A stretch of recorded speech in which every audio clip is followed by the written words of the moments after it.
kasih.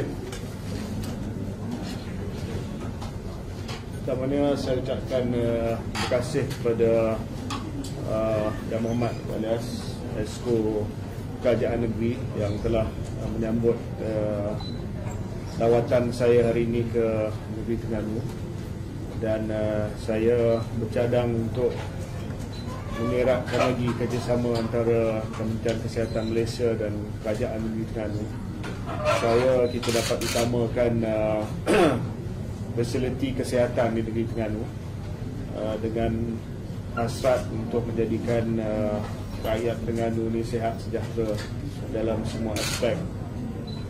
Dalam hal ini juga saya ucapkan terima kasih kepada Kasmani selaku pengarah negeri dan juga Dr. Muhammad, pengarah Hospital Sultanah Nur Zahirah atas lawatan ini, persediaan dan juga sambutan.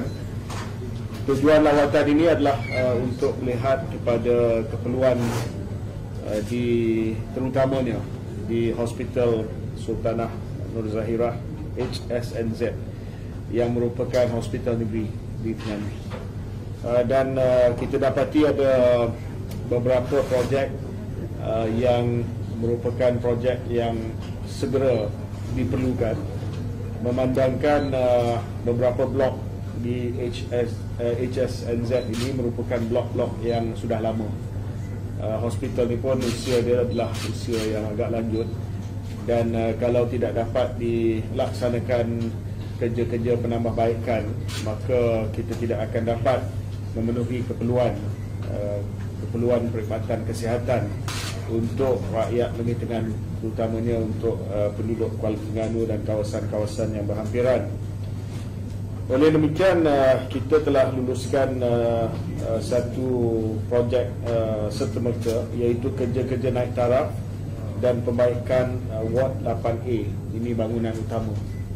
Ward ini telah pun lama tak dapat digunakan disebabkan kerja-kerja pembaikan yang dibuat kepada bumbung, dan telah pun saya rasa tak digunakan sejak tahun 2019 kalau tak silap saya.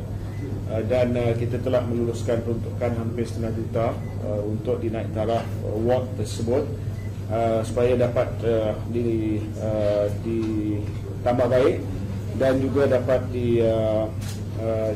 dioperasi semula. Ada beberapa lagi cadangan yang akan kita pertimbangkan. Antara dia adalah yang pentinglah cadangan penempatan semula satu blok perkhidmatan, blok B. Blok B ini saya nampak agak ketara lah, sebab berlaku banyak kerosakan kepada bumbung, dan ini menyebabkan gangguan, dan juga bukan hanya gangguan tetapi risiko kepada kaki tangan kita yang berkhidmat, contoh di Jabatan Patologi dan sebagainya. Dan ini saya rasa kita akan luluskan dalam masa yang terdekat supaya dapat ditempatkan semula perkhidmatan di blok D kepada bangunan baru, dua lokasi yang baru. Ada beberapa lagi penambahan ataupun cadangan penambahan dan juga cadangan naik taraf yang telah pun dikemukakan oleh pengurusan HSNZ, masuklah kepada Jabatan Kecemasan dan juga cadangan naik taraf kepada Pusat Rawatan Ibu dan Bayi, khususnya Ward Gynecology. Itu pun kita akan pertimbangkan, mungkin kalau tidak segera tetapi dalam tempoh masa yang terdekat, kalau kita dapat persetujuan terutamanya daripada pemegang duit lah. Dan saya sendiri melihat hari ini memang ada keperluan Jabatan Kecemasan, kita nak buat lift di Priba, kita nak naik taraf satu ward untuk dijadikan sebagai ward gynecology supaya kita dapat mengurangkan kesesakan di bangunan blok utama ni.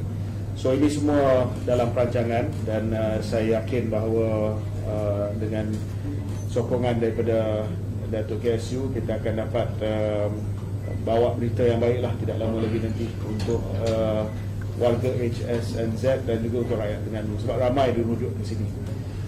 Kita juga ada satu hospital Dungun yang dijadualkan siap pada tahun ini.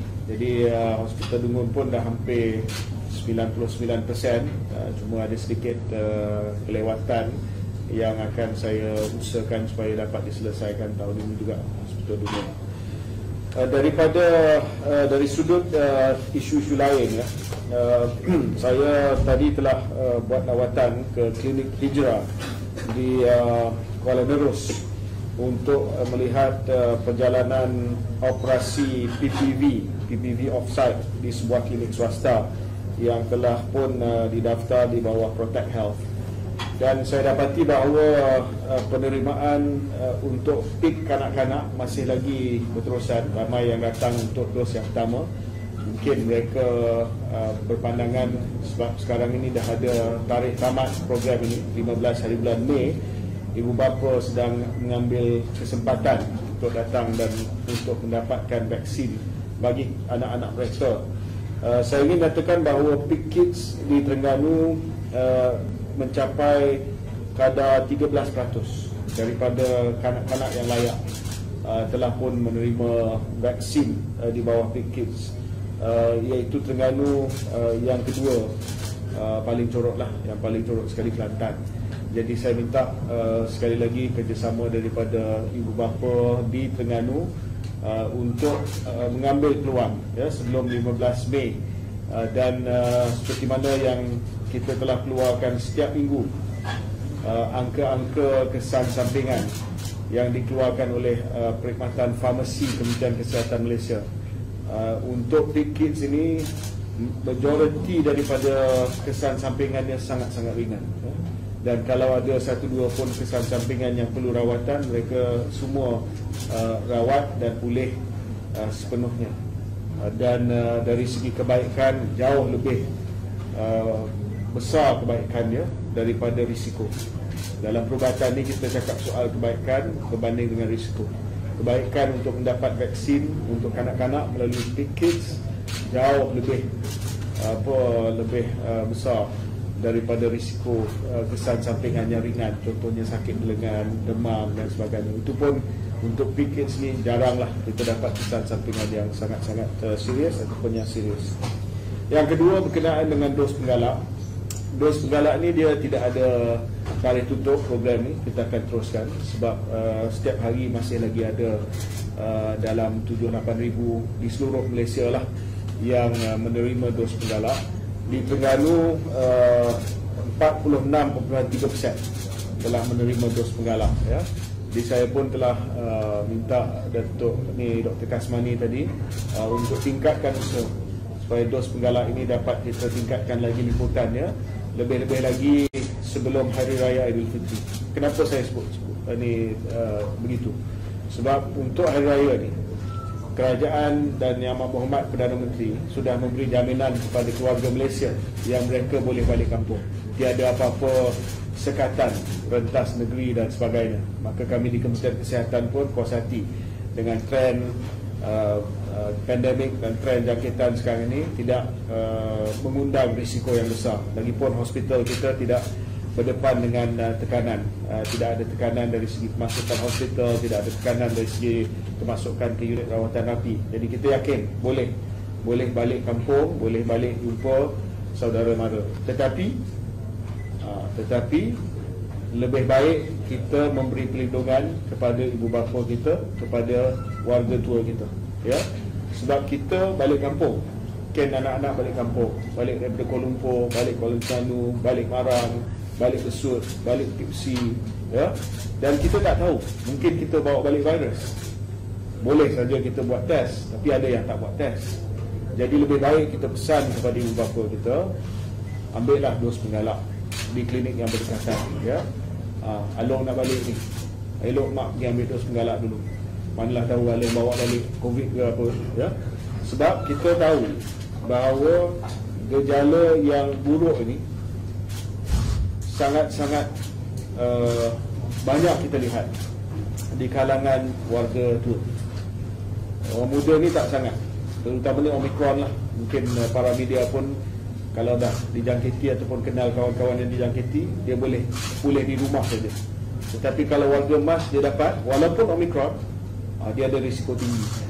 Ada yang kita kena masuk ke dalam ICU, ada yang kita kena bagi alat bantuan pernafasan, ventilator, ada yang kena intubated dan sebagainya. Jadi Omicron ni masih lagi merupakan satu penyakit yang serius, terutamanya kepada warga emas dan juga mereka yang ada penyakit kronik seperti tekanan darah tinggi, hypertension, dan juga kencing manis ataupun diabetes, dan juga kepada mereka yang ada masalah sistem imun. Jadi bagi mereka yang kata COVID Omicron ni sudah jadi macam sesama biasa, mungkin untuk setengah orang dia sesama biasa, tetapi untuk warga emas, untuk mereka yang ada tekanan darah tinggi, kencing manis, dan mereka yang ada sistem imun yang lemah, COVID Omicron ni adalah penyakit yang serius, yang boleh membawa mudarat yang serius. Jadi bagi mereka sangat-sangat digalakkan untuk mendapatkan booster. Sebab kalau dijangkiti dengan Omicron ini, kesan dia, gejala dia adalah buruk kepada kumpulan yang saya sebutkan tadi. Jadi dalam kita masuk ke dalam fasa peralihan, untuk sebahagian besar 98% daripada kes aktif boleh saja pulih di rumah, duduk rumah 7 hari, makan Panadol, dan dia akan pulih, ya. Tetapi bagi sebahagian daripada mereka yang saya sebut, kategori yang saya sebutkan tadi, COVID Omicron masih lagi penyakit yang serius. Sebab itu kita mestilah melindungi mereka yang berisiko tinggi dalam masyarakat kita. Kita tak boleh lepas tangan saja kata okay, just live with COVID, pandai-pandai kau lah. Tak boleh. Kementerian Kesihatan Malaysia kita ada duty of care, ada tanggungjawab kepada mereka yang berisiko tinggi. Sebab itu saya merayu supaya dapatlah dos penggalak bagi terutamanya warga emas yang belum lagi dapat dos tersebut. Di Terengganu, warga emas 60 tahun ke atas yang belum lagi dapat booster, ya, dos penggalak adalah 50%. 50.8% dah dapat. 49.2% belum dapat lagi. Berkurang 50-50 lah. Satu daripada 2 warga emas Terengganu dah dapat, setahun lagi belum dapat. Kalau dulu alasan dia kata makcik tak nak ambil sebab makcik tak pergi mana-mana pun, tetapi hari raya ni anak makcik akan balik, so lebih baiklah kita ambil booster tu, ya. Okey, ada apa persoalan? Bagi memandangkan vaksin kanak-kanak kemas rendah, apa langkah proaktif yang kita akan lakukan lepas ini? Langkah proaktif adalah pada 15 hari bulan deadline habis, itu sajalah. So kalau mereka tak ada nak macam pergi ke sekolah masuk sekolah. Dah pergi dah pun, berapa kali kita pergi. Sekolah dah jadi PPV. Kita pun pergi sekolah banyak kali. Betul Dr. Kasmani, ya? Sekolah kita dah jadi PPV. How many times you want us to go to school? Melainkan kita pergi cucuk aja budak tu. Tak boleh lah. Mana boleh, dia konsen, dia kena ada kebenaran. Nanti dia saman saya pula. Dah lah dia banyak saman saya dengan Didi, tak ada. Sebenarnya lagi ramai yang saman. Kita tak boleh. Kita dah pergi dah. Kita dah buat sebaik mungkin dan semudah mungkin. Kita dah pergi sekolah pun. Dan bila kita pergi sekolah, dia tak nak datang lah. Tak nak bagi kebenaran. Sebab itulah Dr. Azmi Timbalan Menteri yang mengusikan Badan Bertindak Imunisasi Kanak-kanak. Dia buat pesan kata 15 hari bulan last lah. Kita tak boleh simpan. Kalau kita simpan, luput nanti vaksin tersebut. Lebih baik kita bagi tahu Pfizer, okey, kita dah tak nak lagi dah Pfizer ni vaksin untuk kanak-kanak sebab kita tak boleh nak simpan kalau tak wazir. Dan mungkin kita minta Pfizer bagilah yang ubat Paxlovid tu, ya, daripada baki order kita tu yang tak dapat kita gunakan untuk big kids sebab ibu bapa tak nak bagi kebenaran. Kita minta dia bagi ubat yang antiviral untuk COVID. Maksudnya kesedaran ibu bapa masa rendah tu macam mana, baby? Kesedaran mungkin tinggi lah, tapi dia memang tak nak bagi. Saya rasa semua ibu bapa tahu pasal big kids. Semua tahu pasal big kids. Berapa banyak kali kita pakar, kita dah keluar kat TV, radio, kita dah buat sebaik mungkin lah, ya. Ini bukan saya kata tak cukup penerangan. Dah penerangan dah 100% lah. Tapi dia memang tak nak. So kita tak boleh nak paksa lah. Tak buat macam mana kan.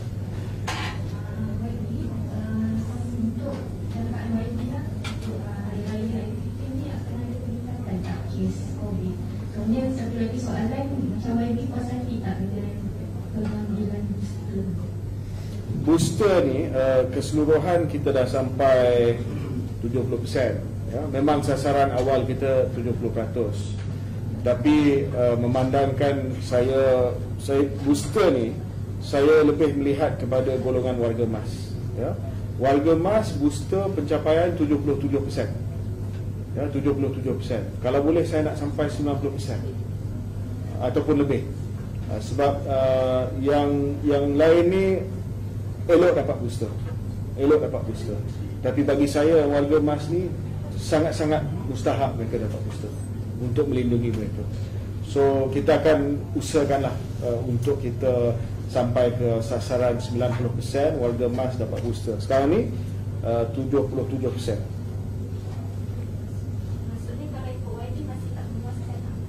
Yalah, kita nak kena sampai 90%, kena push lagi.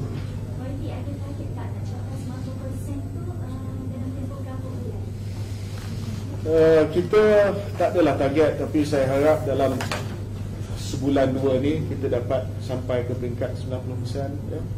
Kalau kesedaran di kalangan warga emas, terutamanya bila dia tahu raya ni anak dia akan balik kan, dia sendiri sukarela kata lebih baik saya melindungi diri saya. Sebab ini saya nak ingatkan sekali ni, ini first raya. Mungkin kita lupa sebab dah sejak 1 hari bulan April ni kita dah bebas buat apa-apa kan. So kita dah ingat, kita dah lupa dah zaman PKP. Ini first raya kita boleh rentas negeri tau. So ini first time yang mana keluarga yang ramai akan balik sekali. Mungkin selepas hari itu bila kita bagi kebenaran rentas negeri, mungkin seorang dua saja yang balik. Tapi ini semua akan balik sekali, serentak. Dan bila dia balik ke rumah sendiri, dia tak akan pakai mask sebab dia ada dalam rumah, satu household. Jadi dia akan buka mask. So risiko jangkitan akan jadi tinggi. So di sinilah saya risau. Soalan tadi sama ada saya jangkakan akan meningkat atau tidak. Ya, memang betul. Raya ni kita jangkakan akan meningkat kes. Terutamanya sebab bila balik nanti dia akan bergaul antara saudara mara dia tak akan pakai mask. So memang ada risiko naik. Tapi kita, Kementerian Kesihatan kita ready, kita bersedia. Kita bersedia untuk untuk merawat, kita bersedia untuk memberi rawatan kepada mereka kalau gejala dia teruk, ya. So kita dah bersedia. Tapi kita memang jangkakan akan ada. Sebab itulah saya minta untuk warga emas terutamanya, dapatkanlah dos penggalak anda. Dan kita pun dah umum dah ni 2-3 hari lepas, bagi mereka warga emas yang dah dapat dos penggalak, yang ada penyakit yang serius lah, dia boleh dapat dos yang keempat. Ini tak paksa ya. Ini pilihan saja. Jadi berapa persen dia warga KKM ni akan diberi pasal untuk cuti?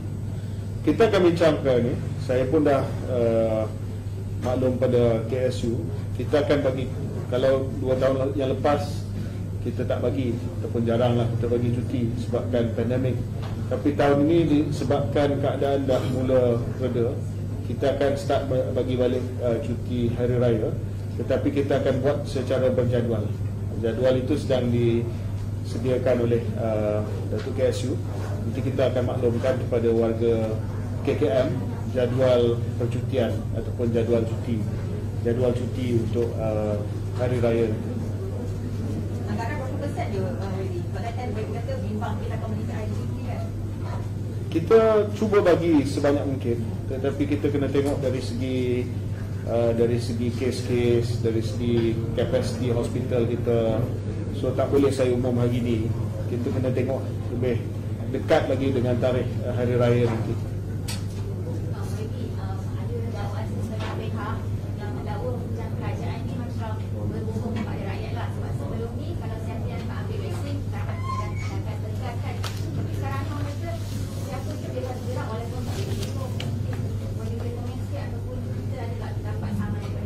Dia masih lagi ada syarat-syarat tertentu. Kalau kita baca syarat-syarat SOP, ini soal dia dilaksanakan ataupun tidak adalah di lapangan. Tapi kalau tiada vaksinasi lengkap, tak boleh pergi kedai makan, tak boleh pergi pusat beli belah dan sebagainya, dan tak boleh buat pengembaraan ke luar negara. Jadi kita masih lagi ada syarat-syarat yang memberi kelebihan kepada mereka yang divaksin. Yang kedua, kita dah sampai satu tahap bahawa 99% daripada rakyat kita dah dapat vaksin. Jadi kita rasa bahawa sekatan itu tak perlu luas sangat lagi dah, ya? Sebab yang penting adalah majoriti, hampir 100% dah menerima vaksin primer mereka, dos pertama dan dos yang kedua. Dan sekatan masih lagi ada terhadap mereka yang tidak menerima vaksin.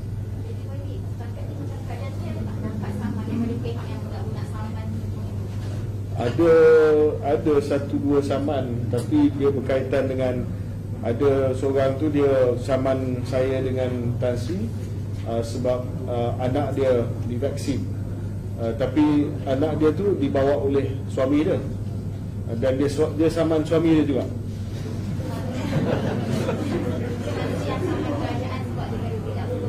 Tak ada.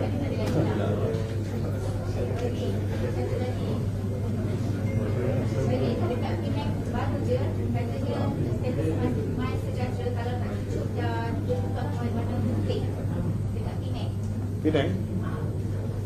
Tak tahu, saya kena tengok spesifik kes lah. Saya tak boleh nak jawab spesifik kes. Sebab dia baru je update, so dia kata sebab tak update kita, lepas tu terus. Yalah, macam mana saya nak komen atas spesifik kes? Saya ni baca tu, how would I know? Okay? Alright, terima kasih.